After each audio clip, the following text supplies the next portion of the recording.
Doncs bona tarda. Com deia la Carme, soc la Carol, vinc d'Assemblea de Cooperació per la Pau i us explicaré una miqueta, presentaré una miqueta què és la nostra entitat, com treballem, què és el programa en la recerca del desenvolupament i com s'introdueix la part d'educomunicació. Llavors, Assemblea de Cooperació per la Pau és una organització no governamental. Treballem en processos de canvi social, de transformació social. Treballem sobretot a través de dos eixos, que és la cooperació i el desenvolupament, i després tenim tota la part d'intervenció social, que potser és la part menys coneguda, no sé si esteu molt familiaritzats o familiaritzades amb les organitzacions, amb les ONG, però és com el germà pobre de la cooperació, no? De les polítiques de cooperació, tota la part que té a veure amb la intervenció social. Actualment, amb les polítiques que s'estan impulsant des dels governs de canvi, sobretot, s'està revaloritzant tota la part d'intervencions que tenen a veure amb la intervenció social. Trencant una mica la dicotomia aquesta del nord-sud, de què vol dir desenvolupament, no? Del sentit que pot tenir treballar en un context de fora si no es treballa aquí, en el poc sentit que té. Com deia, tot això s'està trencant, s'està donant molt valor al que té a veure amb la intervenció social. Nosaltres, tant en la cooperació, tant els projectes de cooperació internacional, que, com veieu, treballem en diferents zones del món, també treballem tenim seus a totes les delegacions de l'estat espanyol, tant en els projectes de cooperació com en intervenció, tenim una part d'incidència política forta. Som una organització sociopolítica i, per tant, entenem que part del procés, una de les dimensions de l'educació pel desenvolupament passa per la incidència política. El canvi social passa per la incidència política. I en aquest marc és com treballem des de la intervenció social amb els joves. I això marca molt l'estructura i el disseny dels nostres projectes.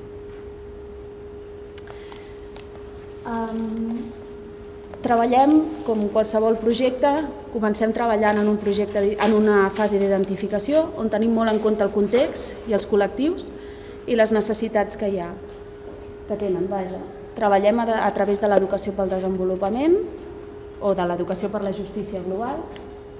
I en el cas d'Assemblea de Cooperació per la Pau, en l'àrea d'intervenció social, hem fet un procés de canvi i hem anat des de projectes del que dèiem abans d'educació, el que després en vam dir projectes d'acció social i el que ara en diem projectes d'intervenció social. Tenint en compte que ara no només som una entitat que ofereix recursos educatius als centres, sinó que anem més enllà. Com us deia, intentem participar al màxim en els processos de transformació que tenen a veure que estan en els territoris. Això ens obliga no només a treballar en agents educatius, sinó en agents de ciutat, de districte, en entitats del tercer sector. Com a organització treballem de forma molt descentralitzada, és a dir, tenim unes pautes molt clares de com hem de treballar, quins són els objectius estratègics de cada any o cada període de temps, però cada delegació treballa de manera molt individual, tenint en compte les necessitats que té cada territori. Les comunitats autònomes tenen realitats molt diferents i no té cap sentit aplicar les mateixes accions a Catalunya que a País Basc o que a Castella-La Manxa.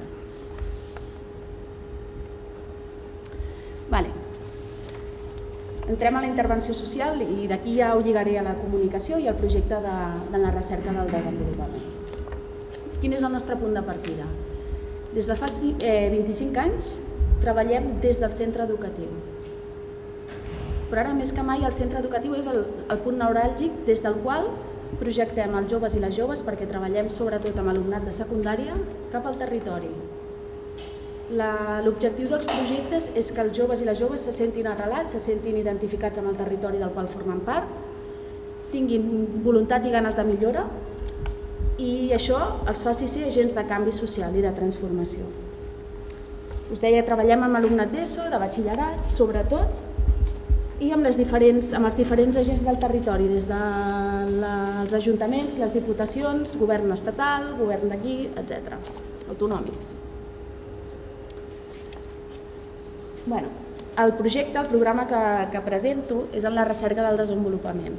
És un programa que té 7 anys d'història, un programa de 2 anys, que dura 2 anys cada edició del programa, en el qual el que fem és assessorar treballs de recerca de batxillerat. El programa va començar així, és a dir, buscant l'espai en els centres educatius, un espai en el qual hi tenim cabuda, que són els treballs de recerca que es fan a batxillerat, detectàvem aquells treballs de recerca que tenien a veure amb cooperació i desenvolupament i els assessoràvem. Això amb els anys s'ha anat convertint en un espai per treballar altres competències dels joves i les joves. Actualment el que cap on anem és que serveixi com una eina d'apoderament personal. És a dir, el treball de recerca és una oportunitat per trobar una temàtica que interessa i m'hi fico, i a més ho aprofito com a experiència personal, d'apoderament, conec què passa, i a més el que és diferencial de participar en el nostre programa o fer-lo com es fa de manera curricular és que nosaltres demanem que la part pràctica del treball de recerca estigui arrelada al territori, és a dir, es tradueixi en una acció de sensibilització. Tant si estàs fent sobre l'impacte d'empreses com l'IKEA en la indústria de la fusta o de la fabricació de mobles, com si estàs fent sobre l'impacte dels transgènics en l'erradicació de la fam mundial. És igual, el que ens interessa és que l'enfocament de l'alumnat sigui social i que després sigui una eina de sensibilització. I aquí és on entra la part audiovisual, la part comunicativa. Com ha de fer l'alumnat sessions de sensibilització? Si partim d'una banda que els joves i les joves no estan gens acostumats a mirar què passa a l'entorn, a mirar on hi ha, a identificar els espais on passen coses, a saber que la política no només es fa a les altes esferes, sinó que hi ha esferes del territori on hi ha molta gent que es mou, que es treballa per millorar l'entorn. I això és el que nosaltres els oferim que mirin.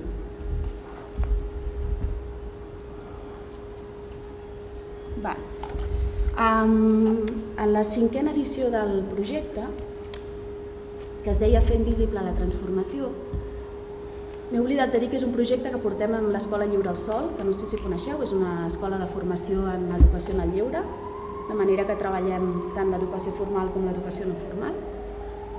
I en la 5a edició, com deia, que es deia Fent visible la transformació, va entrar en el projecte Teleeduca, la qual cosa el va dotar de molt sentit, perquè vam trobar una pota del projecte absolutament necessària que ajudava a que els joves i les joves adquirissin coneixements i competències de com fer accions de sensibilització a través de la imatge. Sí? Com vam treballar? Normalment, en cada edició del projecte hi participen una trentena de persones, de diferents instituts. Treballem amb instituts de Barcelona, amb 6 instituts, sobretot, que tenim molt fidelitzats, i en aquesta edició hi va participar alumnat de Mataró i de Badalona, també. Vam crear grups de treball de la gent barrejada, segons afinitats, segons interessos, segons motivacions, amb la finalitat de que cada grup creés una peça audiovisual de sensibilització. Això els va obligar, primer, a relacionar-se amb gent que no coneixien de res, partint de, a mi igual m'interessa els prejudicis que hi ha sobre gènere, sobre raça, sobre el que sigui, per exemple, o la desafecció que tenim cap a la política i els conflictes internacionals, etc. Llavors, amb l'acompanyament de Teleeduca, vam introduir la imatge per primera vegada en el projecte com a la formació en la imatge com a eina de sensibilització a través de elaboracions de guions, de gravació, d'edició i postedició, i després tot el procés que va durar uns quants mesos i van ser com unes 10 jornades en total les que es van trobar. Vam fer una sessió conjunta també de valoració de com havia anat. Us passo una de les 5 peces que va crear l'alumnat amb l'acompanyament de Teleeduca.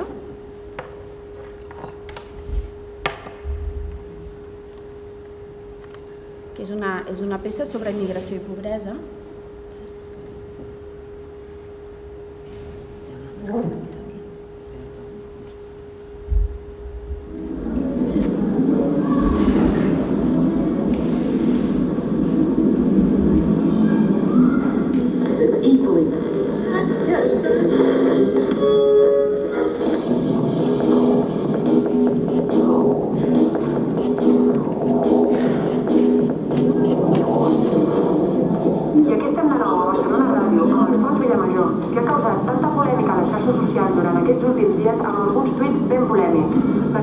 Barcelona, primers de casa, són alguns dels lemes que han arribat al carrer de la mà de diversos polítics.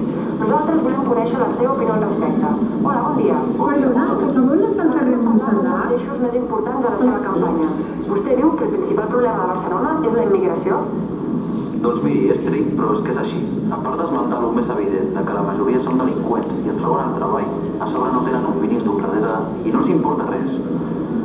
Vull dir, què mínim que ja que ens roben el treball, ofici dels pares dels nostres pares, què mínim que aprenen a parlar l'idioma.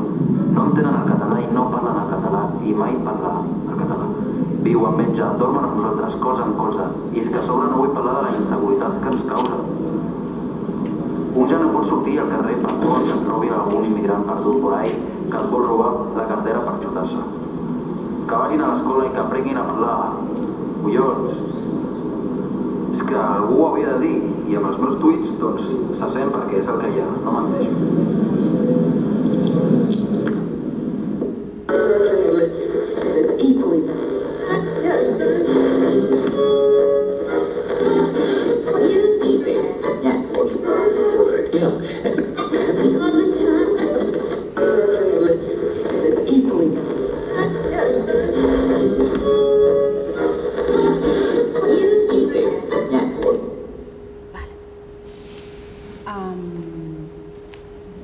Aquesta és una de les peces, com dèiem, vam fer 5. Una altra de les peces va ser sobre una peça per tal d'incentivar els joves a que s'apuntessin, participessin en esplais, perquè, com us deia, és un projecte que portem a Lliure al Sol i abordem tota la part d'educació no formal. I una mica us presento doncs, el que en vam treure d'aquesta primera experiència. Primer, que malgrat que el llenguatge audiovisual és un llenguatge amb el qual els joves i les joves estan absolutament familiaritzats, ara mateix el porten ja de manera inherent, sembla que tenien com por i resistències a l'hora de crear, no? Quan els dius creareu una peça de sensibilització. Però no només pels continguts, sinó per la forma, perquè la forma que havien de crear en aquest cas era absolutament diferent al que ells tenen preconcebut, i elles. Són generacions que es projecten molt, reafirmen molt la identitat a través de les xarxes socials, a través de la imatge, però no en la dimensió d'activistes socials, per exemple. No? Diguéssim que projecten un altre tipus de dimensió de la seva persona. I això els hi va suposar un repte. No? A veure com ho treballarem, però com ho hem de fer, això? Tot i que ells ho dominen moltíssim.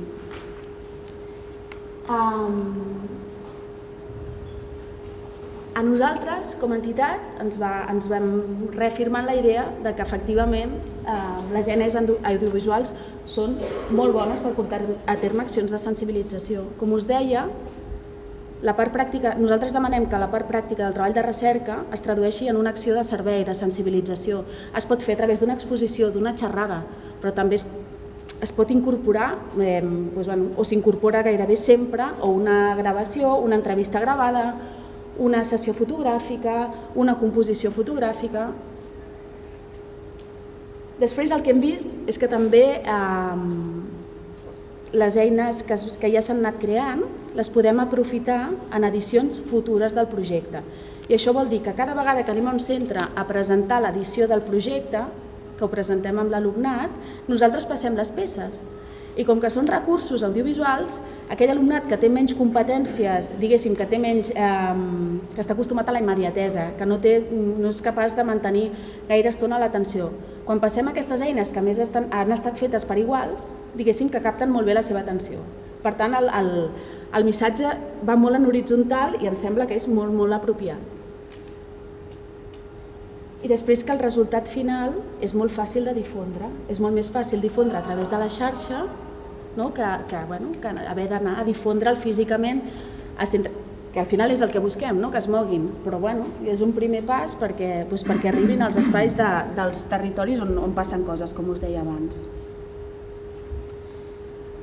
Seguim treballant en la recerca del desenvolupament i seguim treballant amb Teleeduca, i en l'edició que hem presentat ara, perquè és un projecte que normalment ens financia l'Ajuntament de Barcelona, el que tenim clar és que no volem deixar de treballar amb aquesta eina o amb aquestes eines i hem proposat el disseny d'una cartografia digital sobre el Raval, emmarcat en el projecte que en aquest cas anirà molt en la identificació d'espais de lleure del Raval.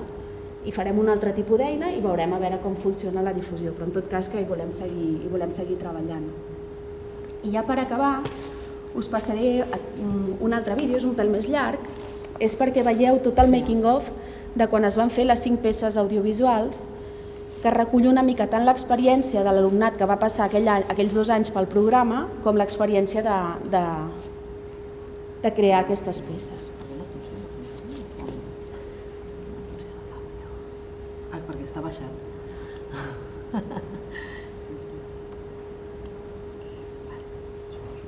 Sí, vale.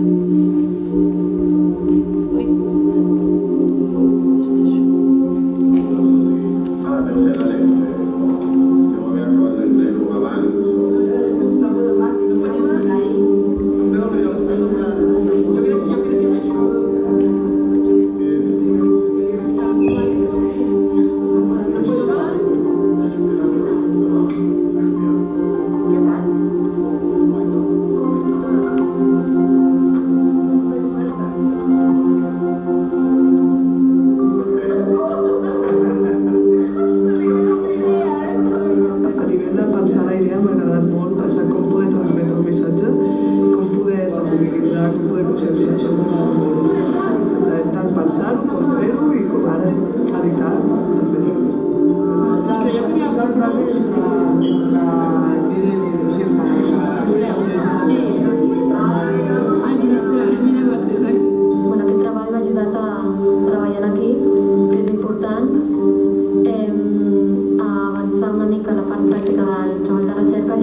El meu treball de recerca consisteix en la creació d'un projecte de cooperació i relacionat amb la música.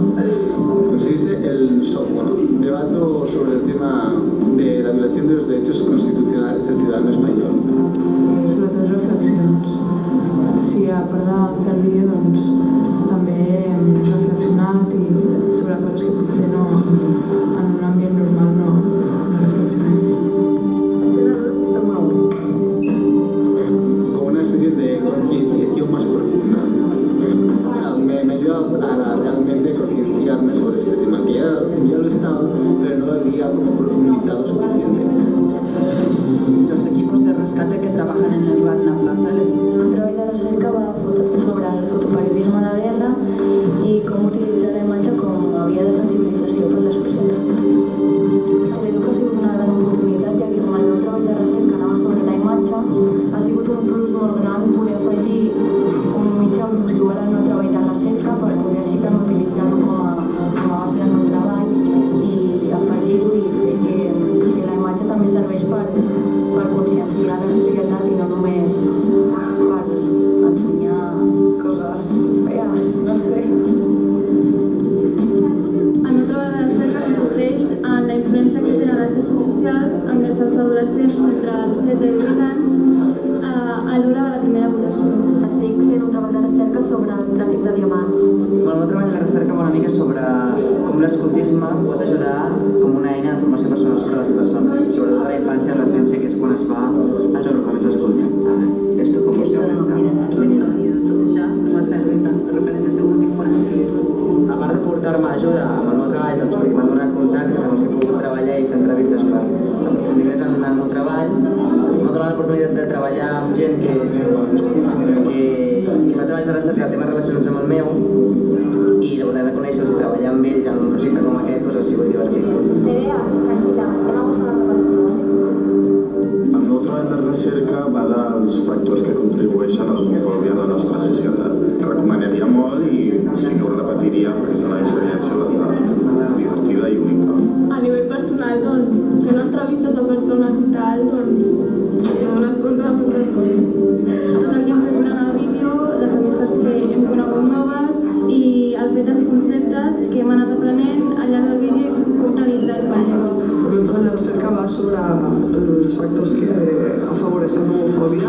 Ens centrem en nanos de 14 anys, 15 més o menys, potser més petits i encara no hem acabat, però estem en ell. El meu treball de recerca va sobre l'impacte que té la indústria tèxtil a països de l'Orient, sobretot. Jo mai havia gravat un curtmetratge així llarg, per dir-ho d'alguna manera, sense haver de calcular tots els plans, per dir-ho, i tot, com podrem intercalar-ho perquè sembli que parlin i tal. Això m'ha semblat molt interessant. Sí, ha estat una oportunitat molt guai, perquè jo en un principi m'havia plantejat de fer comunicació visual, llavors aquest afegit de Teleeduca de poder formar-te una mica en això i aprofitar també l'audiovisual com a eina de sensibilització social, la veritat és que estic agraïda de l'oportunitat i que ha sigut un plaer.